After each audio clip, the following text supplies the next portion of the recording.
Bonjour à tous. Alors aujourd'hui une vidéo un peu différente. Ah, bah oui, je suis pas avec Gokhan. Je suis avec Isabelle. D'accord, Pas Isabelle, pareil. qui va être, voilà, c'est pas tout à fait la même tête, qui va être notre référence médicale sur un sujet bien particulier, transversal au niveau des sports de combat, qui est donc les traumatismes liés, plutôt les conséquences liées au traumatisme dû au coup. D'accord, Isabelle va nous donner son expertise, va se présenter rapidement pour savoir à qui on a affaire. Et cette vidéo fait suite au combat de Benoît Saint-Denis qui a pris un certain nombre de coups, si tout le monde se souvient. Je ne sais pas combien il en a pris, mais beaucoup, hein, même peut-être même beaucoup trop, hein, je pense que tu le diras. Et on va parler de ça. Alors avant toute chose, pensez à vous abonner, hein, liker, commenter, restez jusqu'à la fin parce que là il va y avoir des informations dans tous les sens. C'est une vidéo qui va pouvoir servir un peu à tous les arts martiaux, tous les sports de contact pour l'entraîneur.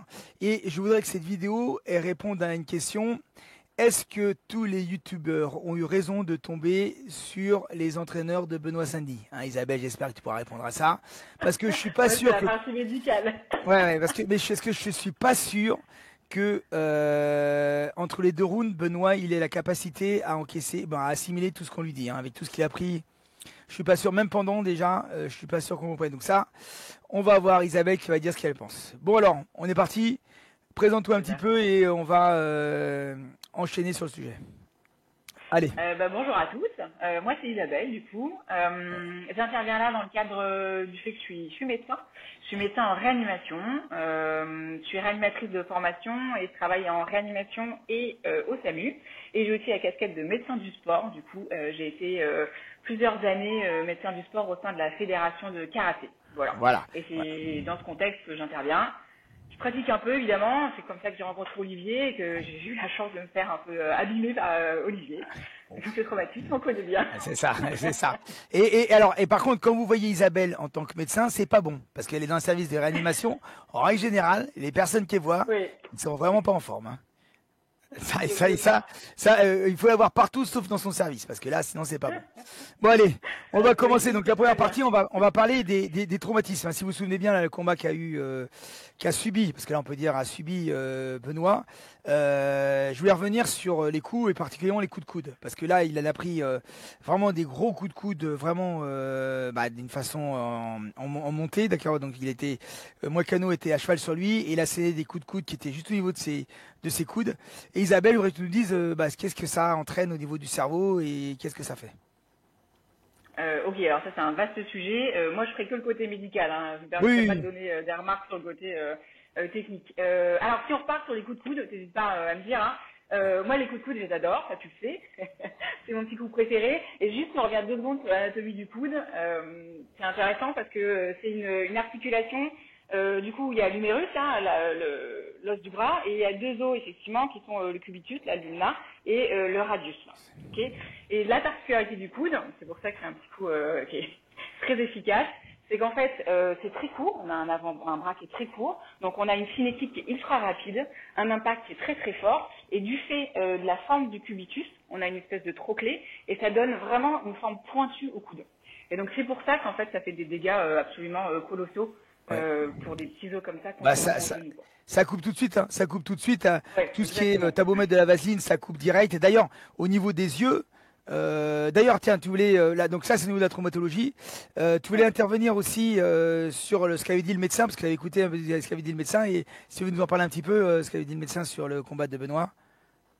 Alors oui, du coup, pour avoir vu un petit peu ce qui s'était passé, son médecin, il a surtout arrêté, pas tant sur le traumatisme cérébraux, plutôt vraiment sur le problème de trauma oculaire. Quoi. Et c'est là-dessus qu'il a visiblement arrêté le combat, et à juste titre, hein, il n'y a pas de problème. Alors peut-être qu'on peut parler peut-être 2 secondes des traumas oculaires, je ne sais pas Ouais, ouais, s'il y je a pense que c'est vraiment une bonne autre chose, chose c'est pour une bonne chose, vraiment ouais. les... Parce que du coup, alors vous allez voir, moi j'adore le corps humain et donc j'essaye de vous l'expliquer simplement. Si je vous fais l'œil, magnifique petit œil. Ouais. En fait, c'est hyper intéressant parce que les structures antérieures, on a la cornée devant, qui est hyper innervée. Donc elle est vraiment douloureuse. Alors, on l'a tous vécu, un poil dans l'œil, là, on pleure sa race et on Ouais, n'est pas ou bien. nous à la Donc, boxe, des fois le gant qui, ouais, qui frôle la cornée. ouais. Et ça, on le sent direct et effectivement, on n'aime pas et ça fait mal. Du coup, il y a la cornée, c'est vraiment l'espèce d'éclairage de l'œil. Ça laisse passer les rayons et celle-là, il n'y a pas de souci, elle parle quand elle va pas bien. Derrière, on a l'iris, c'est qui va donner la couleur de l'œil et surtout la forme de la pupille. La pupille, c'est le trou. Et l'iris, c'est autour, et c'est la pupille là qui va, elle, avoir un rôle de diaphragme et qui peut être aussi abîmée.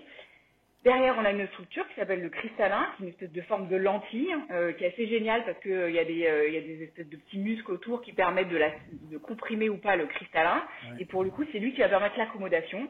Et ça, c'est des structures qui sont pas douloureuses quand elles sont atteintes. Et puis derrière, on a effectivement la rétine qui tapisse le fond de l'œil. Alors, je vous simplifie, il y a d'autres structures intermédiaires, mais vraiment les majeures, c'est celle-là. Et la rétine, elle peut se décoller, se déchirer. On verra quelques troubles visuels, mais il y aura pas de douleur. Et du coup, c'est assez emmerdant, effectivement, quand on peut pas examiner l'œil, parce que c'est pas parce qu'on a pas mal que c'est pas grave. Ouais. Donc c'est pour ça, là, il y avait impossibilité de voir l'œil, il voyait plus rien du tout. Donc on sait pas ce qui se passe derrière, et c'est trop grave de perdre un œil pour un combat. Et donc effectivement, je pense qu'il l'a arrêté là-dessus. Ouais. Bah alors, mais je pense même, je suis même pas sûr qu'il l'ait arrêté sur les traumatismes liés à l'œil. Il a juste arrêté parce qu'il voyait plus. C'est-à-dire que il a été plus à 100%. C'est-à-dire qu'il avait un œil qui était complètement fermé.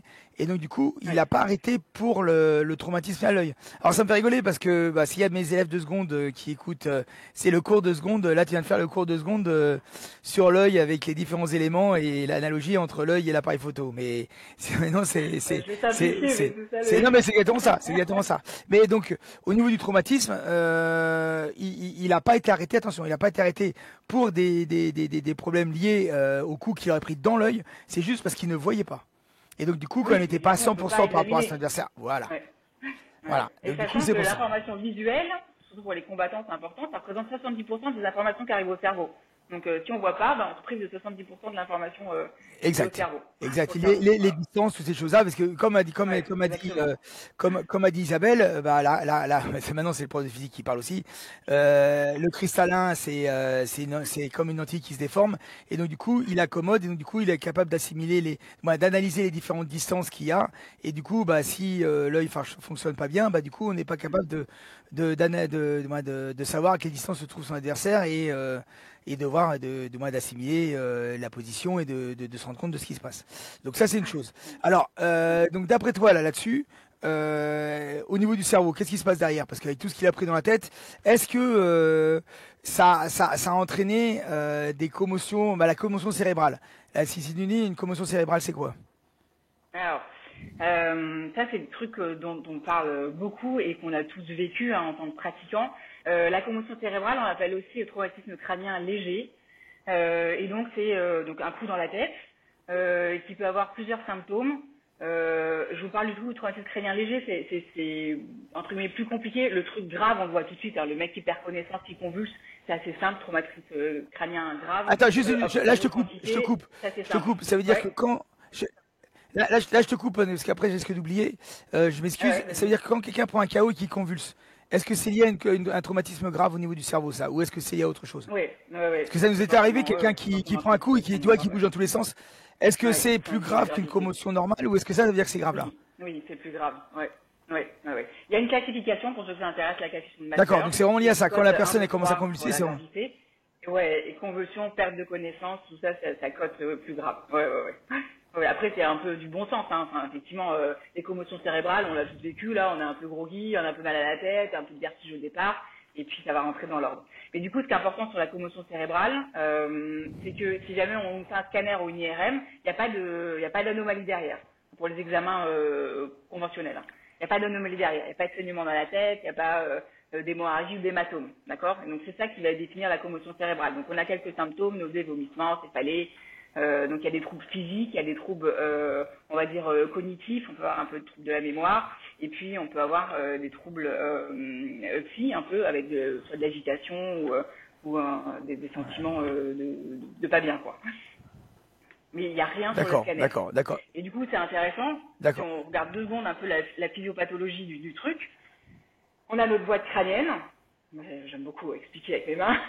Donc le corps est bien fait. Genre, le cerveau c'est le truc le plus important, mais c'est le truc le plus mou, quasiment de l'organisme. Enfin, souvent. Et donc du coup, la boîte crânienne qui est ultra dure et qui protège l'ensemble, d'accord? Et on a notre petit blob cérébral qui flotte dans son petit liquide céphalorachidien et qui est protégé par la boîte crânienne. Et donc quand on se prend un coup qui n'est pas d'une force absolue, hein, elle ne va pas faire un trou dans le crâne avec le saignement derrière, donc la commotion cérébrale. Il va y avoir déjà un choc direct à l'endroit où on a donné le coup. Le petit cerveau, il va prendre un coup là, et puis il va reculer, il va se prendre un coup derrière, et il y a toute une onde de choc qui va le traverser. Et donc en fait, on voit, donc il n'y a pas forcément de déchirure, de saignement ou de choses comme ça, mais comme c'est des petits neurones avec comment dire, des connexions qui sont très particulières, l'onde de choc, elle va un peu foutre le bordel dans tout ça, dit simplement. Et donc on a une espèce de dysfonction cérébrale sans support organique vraiment visible. Et donc c'est pour ça qu'on n'est pas très bien. Et que ça a été souvent, entre guillemets, sous-évalué. On se dit, c'est pas grave, ça va passer. Et c'est quand même important, je pense qu'on va y venir là, sur notamment le syndrome du second impact. C'est pas quelque chose à négliger, parce qu'il y a une vraie dysfonction cérébrale qui s'est quand même passée. Ouais. Et alors dans ce cas, pour en revenir là, donc là on va parler des traumatismes. Alors donc là du coup on va parler des traumatismes à court terme. Est-ce que par exemple avec tous les, t'as eu le premier round de Benoît, je sais pas combien de coups il a pris, il a dû prendre une vingtaine de coups de coude mais à pleine puissance. Au moins. Les coups de poing derrière la tête, parce qu'on parle des coups de coude, mais il y a les coups de poing qui arrivent parce qu'il était aussi en montée, les coups de poing qu'il prend. Il prend aussi des coups de poing quand le gars a ses crochets qui est dans le dos, il prend des coups de poing au niveau des oreilles. Donc il prend une somme de coups de poing monstrueuse. Est-ce qu'un combattant est capable d'entendre ce qu'on lui dit? Est-ce que il fait tout? Allez, en gros, entre guillemets, est-ce qu'il il faisait des choses sans réfléchir et il était plus conscient? Alors, il était conscient parce qu'il bougeait, mais est-ce qu'il était pleinement conscient de ce qu'il faisait? Alors ça c'est difficile de répondre, surtout que j'ai pas vu j'ai pas vu ce qu'on lui a dit entre deux rounds là.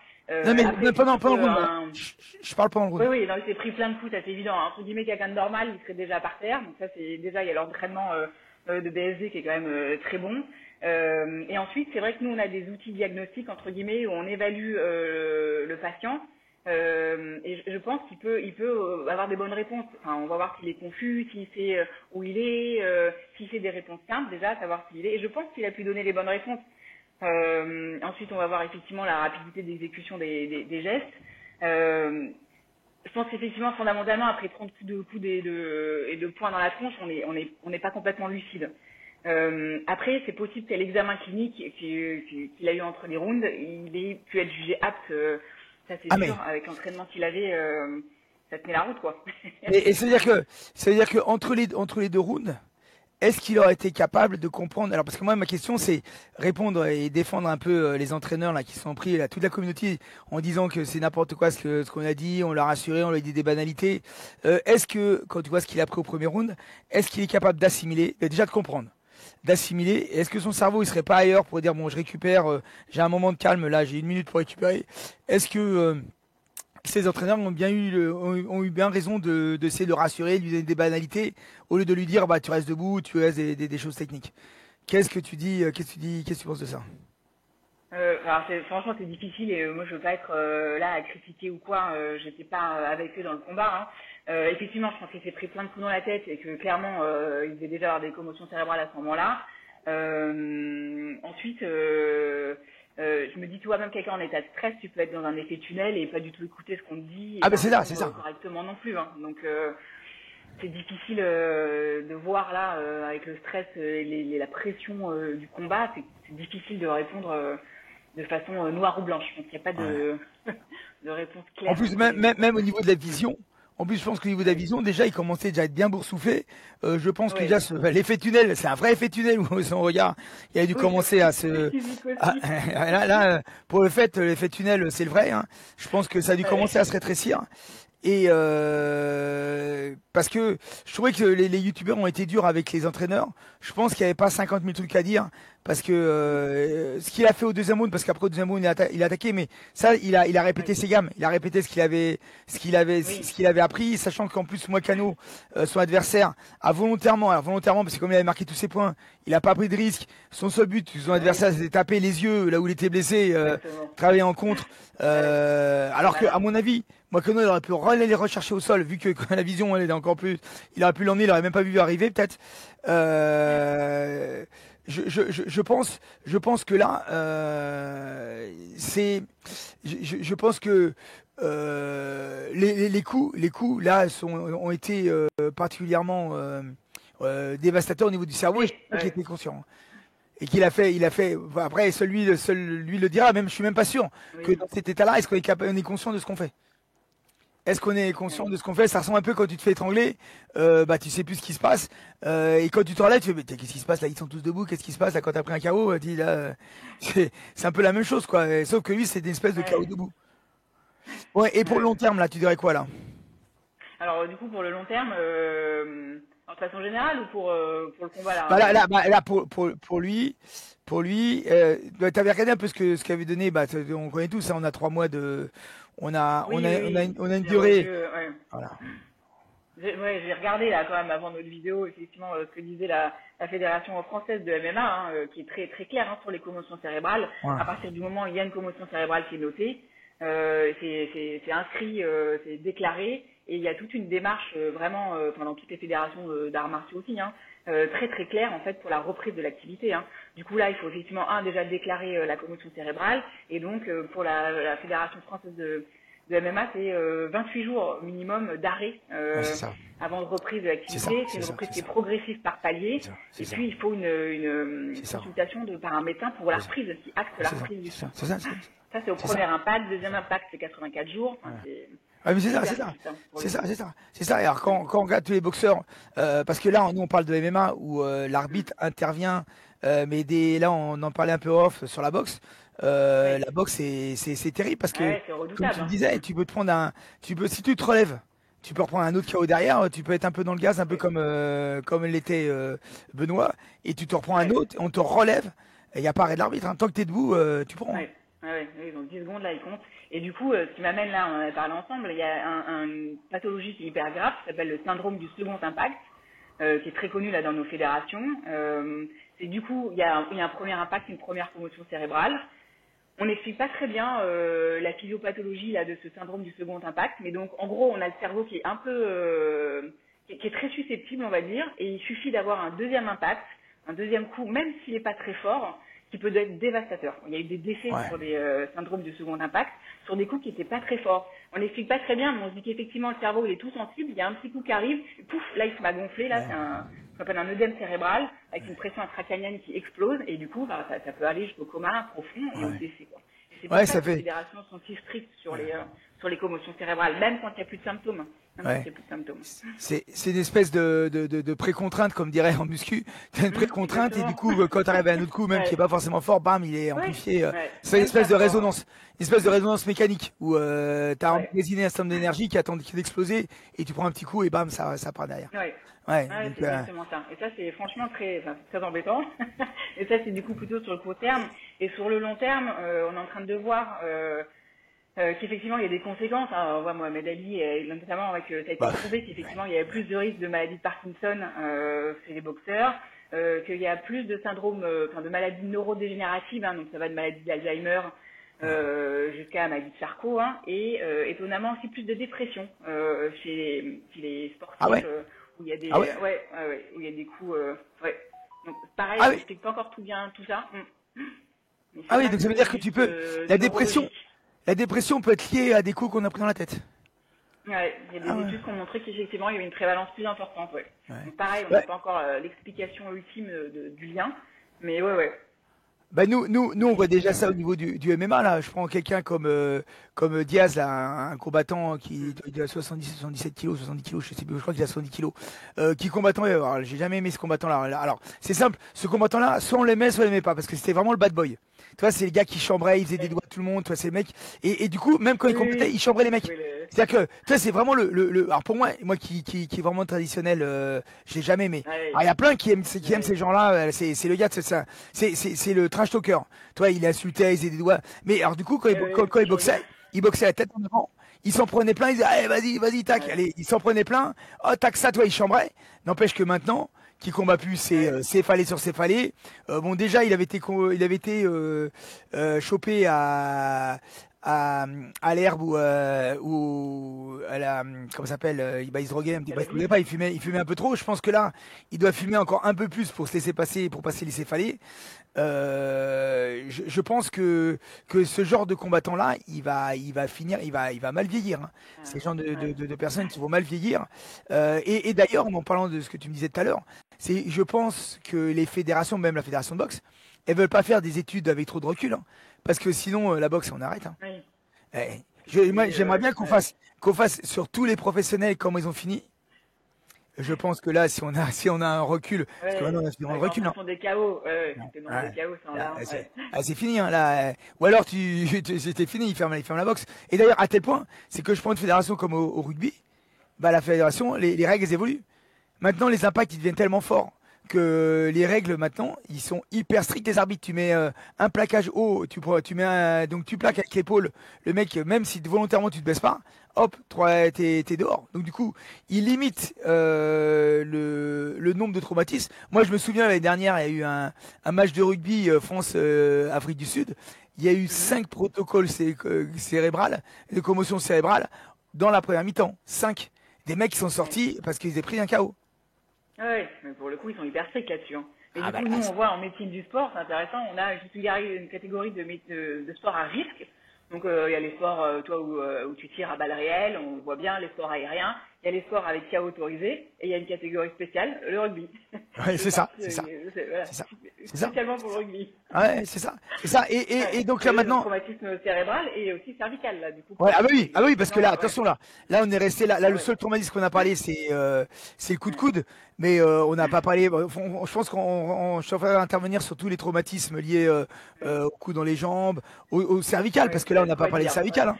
On n'a pas parlé de On a cervical. précisé. Et là on est sur le MMA. On n'a pas parlé de traumatismes liés aux clés au niveau du coude, Ouais. toutes ces choses-là, hein. Ça je pense qu'on interviendra. Je ferai D'autres des épisodes. vidéos. On va faire une série où, de toute façon, euh, déjà, pour parler du JJB, c'est un art martial, ou c'est un sport de combat, où la finalité, c'est traumatiser l'articulation de l'autre. Donc forcément, euh, on a de quoi dire, hein. Ça.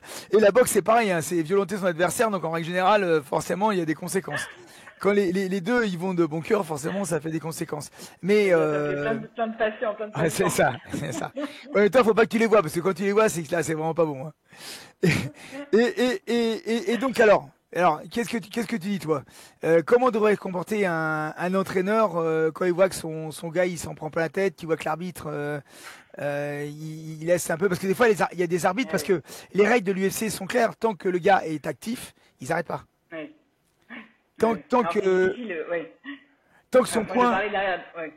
Parce qu'en boxe encore, en boxe encore, des fois tu Ouais. vois des jets d'éponge d'arbitre, de coin. Mais en MMA, D'entraîneur. je me souviens pas, je crois que j'ai jamais vu ça. Après, c'est vrai que les arbitres sont quand même relativement proches, et dès que le mec était inactif au bout de 3-4 coups, tac, ça arrête. Mais je vois, par exemple, ne serait-ce que, je sais pas si t'as regardé le combat de Ferreira contre Ngannou, ah, il se prend des marmites. Au début, tu il est à quatre pattes et tu Ouais. vois que il prend un coup au niveau de la tempe et tu vois, il était à quatre pattes sur ses coudes et boum, il tombe vers l'avant parce que bah tu vois, il est inconscient. Mais l'arbitre, il attend Ouais. deux trois coups et je pense qu'il se prend deux Ouais. trois coups trop. Là, parce que je pense qu'on n'a pas parlé des coups. Tiens, d'ailleurs, ce serait bien que tu dises les coups conscients, c'est une chose, mais les coups inconscients. Est-ce que les traumatismes sont supérieurs ou c'est pire ou bah c'est C'est peut-être un le niveau signe de cervical. gravité. Ouais, l'inconscience, tu parles Ouais, de des coups, bah, l'inconscience. C'est un quand signe t'es de déjà KO. gravité, hein. Quand t'es KO, tu prends un coup, bah, donc, typiquement Ferreira, je suis sûr qu'il a pris deux Ouais. coups par Francis quand il était KO. Il Ah dormait, ouais, il a alors pris deux coups. déjà, rien que le KO tout seul, c'est un signe de gravité. Et en plus, effectivement, quand on est inconscient, du coup, il y a une perte du tonus musculaire. C'est Donc, ça, on bah, c'est protège ça. plus du Au tout, niveau du coup. le moindre coup, on protège plus rien. Ah ouais, c'est les muscles qui me permettent de tenir la tête ou autre, là, il n'y a plus, quoi. Non, non, c'est hyper dangereux, hein. C'est hyper dangereux. Ouais, Et c'est bon. vrai qu'on a moins de jeter d'éponge au MMA, Ah, mais j'en ai jamais mais vu, hein. après, je réfléchissais, ouais. Sur la boxe, effectivement, comme il y a plus de rounds, et ça dure plus longtemps, peut-être qu'effectivement, on les voit ralentir et plus réussir à donner leur coup. Le MMA, c'est plus rapide, Euh... Non, parce que bah, alors, ce qu'il y a, c'est qu'en en boxe, les gants, ils sont un peu plus gros. ouais. Et en boxe, quand tu boxes en boxe anglaise, t'as le corps, mais t'as beaucoup de coups dans la tête. Oui. T'as 80%, 70% des coups qui vont à la tête, le reste va au corps, disons, allez, 30% au corps et 70 à la tête. Alors qu'au MMA, t'as quand même une panoplie de coups qui peuvent être, tu peux amener au sol, et surtout, c'est des petits gants. Et Ouais. ça pardonne pas un petit gant, hein, tu prends, tu dors tout de suite.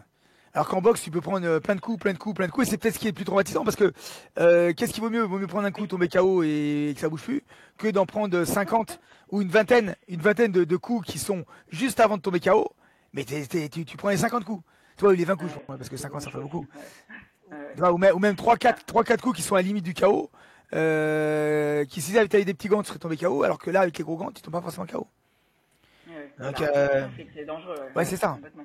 Mm, mm, mm. Après, oui, du coup, c'est difficile de répondre sur sa question sur s'il aurait fallu jeter l'éponge ou pas. Il faut savoir, et ça excuse pas du tout, hein, il y a quand même les règles de l'arbitre et les règles médicales, entre guillemets. Euh, pour moi, l'avoir vu sur les fédérations de karaté avec des combats à haut enjeu, c'est hyper difficile. Il y a une pression de dingue des spectateurs, Ah il y oui, a une pression c'est clair, financière, il faut qu'on en c'est parle. clair, c'est Enfin, clair, c'est clair, c'est voilà, il y clair, a c'est vraiment clair, une c'est clair. pression monstrueuse, plein d'autres critères qui ne devraient pas rentrer en compte, mais qui rentrent en pratique en Ben, compte. c'est ça, Ça, c'est clair. c'est ça, c'est ça, c'est ça.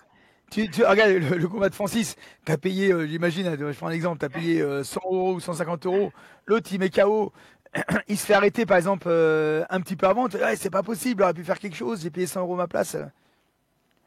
Alors évidemment, bien sûr que c'est la protection du combattant d'abord, hein, mais malheureusement, ça rentre en jeu. Hein.